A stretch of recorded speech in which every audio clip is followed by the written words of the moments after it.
I still remember, like yesterday, when actually several years ago, a journalist asked me the question, this airline doesn't even offer online check-in. Do you think they are safe? And I think this is a true story, it just demonstrates how important the digital experience is nowadays, and it cannot be neglected. Regardless of all of the financial benefits, customers don't take you seriously. They don't accept a mediocre digital experience anymore. And actually creating and planning better ways to plan, book, and experience travel is what we are all about at Branchspace. This is our mission, what we wake up with in the morning to create better digital experiences together with our customers. And what makes us quite unique is we've got a combination of really deep technology, airline technology know-how, people who've done it, people who worked for providers. But we've also got, we understand the processes, we understand the airlines. We've got people, and if you meet our team here, we are very representative, who did all of this within the airlines, driving the digital transformation. We've got, we created with all of this know-how, our digital commerce, modern retailing platform, Triplake. We've got a consulting team who is always at the cutting edge of what's happening out there and helping airlines with their technology strategies. And we've got an amazing UX design team who are always up to speed, watching latest UX trends across industries, watching consumer behavior, how it is changing, what it means, and how we can make even little up to huge changes to create the best experiences. I think our customer list speaks for itself. It's ultimately the customers who judge who we are. And let's move directly into discussing digital transformation. What is it really, and what journeys are there? And I had this experience last week when being in London, when I was in my Uber cab, and I ordered my Uber cab, and I realized, wow, they've made another change. Now I can actually decide beforehand if I wanted to be quiet in the cab, so I don't really feel like having long conversations with the driver, because I just need some relaxed time. Or, yeah, I'm fine, let's listen to music and anything I want to. Do you have any specific digital experience that stands out, Dave? Thanks, Ursula. I do. And I have a secret shame I'm willing to let you know about, and everybody here today as well. There's an app that I use almost every single day. It's an app that I'm not proud of using every day. It's an app called Deliveroo. And for you guys who know Deliveroo, I guess it's a little bit like Uber Eats. If you don't know what Uber Eats is, Deliveroo is, I would say in the UK, in London particularly, the premier brand and app to have your food delivered, have your groceries delivered, and these days have everything delivered, within hours, minutes. I think my quickest delivery has been about 5 minutes. And I use this app for everything. I feel my life is so busy, 3-year-old daughter, etc., busy job. And I'm not proud, but I love it. And I love it because these guys, for me, stand out as a brand who really fulfills their brand experience almost perfectly within the app, and that is convenience. You can just tell at every single interaction they put so much energy and thought into the convenience aspect, making sure customers have really good information. It's very, very live, very real time, and building on top of that with really interesting offerings. So if your delivery is late by a certain amount of time, you get a credit. If you get something delivered that is not what you asked for, they will tend to refund it instantly without even asking any questions. They've got some really neat ways they work with their partners to help them drive promotions, and even sophisticated promotions where you need to add certain amounts to your shopping cart before you get a discount on everything else. It sounds easy, but it's actually very difficult to do, and they do it very, very well. So it's a secret shame, but I think it's worth looking at. It's not secret anymore, that's for sure. But wouldn't it actually be great if airlines could create digital experiences which are as addictive and as personalized as Deliveroo, Uber, Spotify, and others do?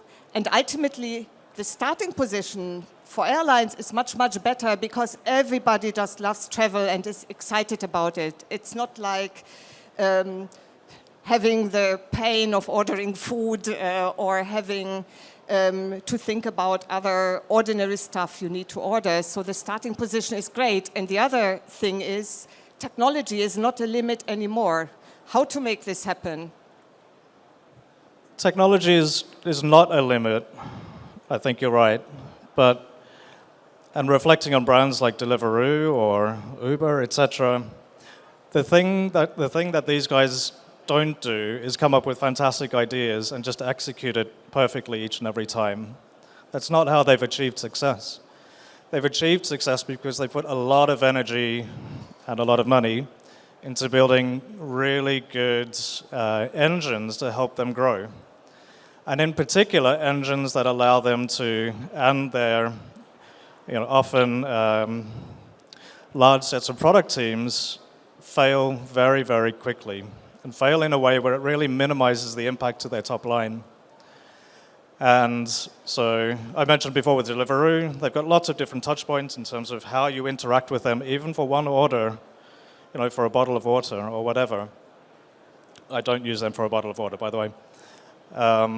But the reason it is so good is because they've tried to do a certain thing in 5 ways, 10 ways, 20 ways before they've really perfected that. So they've invested in their engine. They understand really, really well what their key metrics are, if they're experimenting, what their guardrails are, making sure that they can run many experiments in parallel. They've built the engine which allows this idea of experimentation to be democratized across the organization. And so product teams can do what they think they need to do without needing to know all of the plumbing. But the plumbing is difficult, and they've spent a lot of time trying to solve it. And I think it's interesting then to reflect on, okay, well, what about airlines? And I know, and we work with airlines today who do a lot of experimentation. There's a lot of tools out there that allow them to do it. What I tend to observe, though, is that this experimentation has a couple of limitations. One is it tends to focus on front-end experiences, and should it be this box over here or this box over here, or this piece of text here or this piece of text there. I'm simplifying a little bit, but and great gains are made, but once these gains are made, what tends to happen is airlines need to then say, okay, well, we've found a great variant, but now we need to work with our technology team or our technology partner to actually implement that variant permanently within the tech stack. And it slows the process down a little bit. So I think what's very important in building out these growth engines is you have the ability not just to experiment, that's key, but that you associate it with the ability to contextualize within the engine. And what I mean by that is being able to say, okay, well, we've got this way of doing things already. Maybe we want to show this screen for this set of customers or skip it for another set of customers. Well, what if you want to then make that outcome a little bit more complicated? Well, you can't just introduce it, you have to experiment with it. But you want to experiment within a particular context. That could be a segment, a persona, or whatever. And so a large part of what we're trying to do at Branchspace in terms of this is just bring this stuff together a little bit better, where airlines can do the contextualization, they can do the experimentation. It's in a box, and the feedback loop, the time to failure is a lot quicker and a lot safer. And I guess what airlines often struggle with is this flexibility and agility actually to try, and partly determined by the rigid operational environment, which is very much regulated and determined by rules. Yet if approaching, I think there is a very important additional element, if also approaching the seamless experience part, they need to actually address it in such a way. If I book my flight on my mobile, on the mobile app, and then I'm being sent to the contact center to book my bicycle, which I want to take with me, it is a disrupted experience, and I would rather search for another airline at that moment. The other thing which I think is also a very important part of seamless is how the physical environment is gradually can be replaced with digital, just to create more peace of mind for customers, for travelers. And we have been working with IATA now already since last year as one of the partners for the digital identity, the contactless, seamless travel across borders. And it immediately shows how check-in can be completely reinvented as well. And we did the check-in experience for this POC last year with British Airways, where we simulate the customer experience when determining who is allowed to use my data, so that I actually, when I arrive at the airport, I can just walk through, even through passport control, just with my facial recognition. And now we are working on the whole seamless experience as the next step. I think all of this just shows how much change is really happening. And I feel like we're running out of time, Ursula, so I'll keep this next one brief. But I think, look, it's been so much fun getting involved in this IATA POC, digital identities, seamless check-in, etc. It's key to have that kind of mind on the future seamless experience. But I think, and I suspect all of you guys agree, you need to have an eye on the current seamless experience or the lack of seamless experience. And I'm willing to bet close to 100% of you guys have had really frustrating experiences just going onto an airline website just to create a booking, just to check in, just to log in, try and use your points, etc. And most of us understand some of the reasons behind this. It's a complicated technological domain, and airlines work on various ways to solve that. Middlewares, user interfaces that can cover a large range of scenarios with making sure that it's very consistent. A couple of other things that we work on in terms of our product is the ability to allow people to seamlessly log in,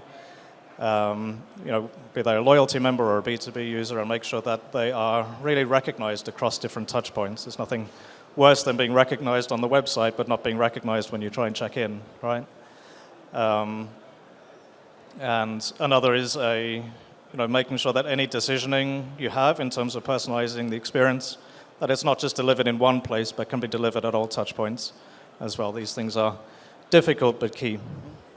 And I know we are indeed running out of time, so just some closing thoughts.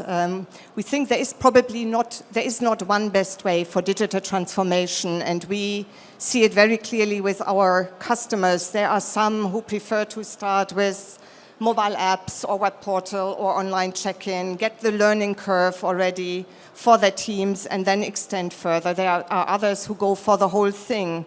Or again, other examples where it's about first doing a thorough digital review to identify quick wins, identify the structural changes needed, and then plan carefully for those. And I think there is one for sure from our perspective also a very interesting thought to say, let's look at beyond just digital transformation. It's not just technology, and ensure to think about the human part, the teams, but also the customers. And why not see the customers as partners?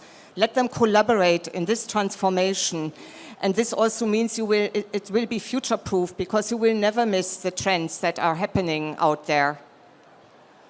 Fully agree. And if I think about me and why I get frustrated with the airline experiences that I use, it's because I don't feel the frustrations I experience are listened to or change much. So an issue I saw last month or last year tends to be there this year. If I complain about something, I've lost my bag, the communication is generally a little bit lacking. And so just to wrap up, maybe this idea isn't for every airline, but I do like the idea of maybe airlines being a little bit more transparent in the technological issues that they have on their platform, owning it, and maybe even communicating it. So having a really accessible page on the website where customers can go and say, okay, well, here's the top 20 issues in our platform. This is what we're doing about it, and allowing customers to interact and say, I want to vote for that one, or I've experienced that one as well. Upload a screenshot, etc. So could be a little bit too transparent for some airlines, but just trying to close the loop on gathering customer behavior and acting on it, which I think is key. I think for sure customer satisfaction measurement should be added to the financial metrics as a goal for digital transformation. Thank you very much, everyone. We look forward to having many more conversations in the coming days. Thank you. Thanks, Henry.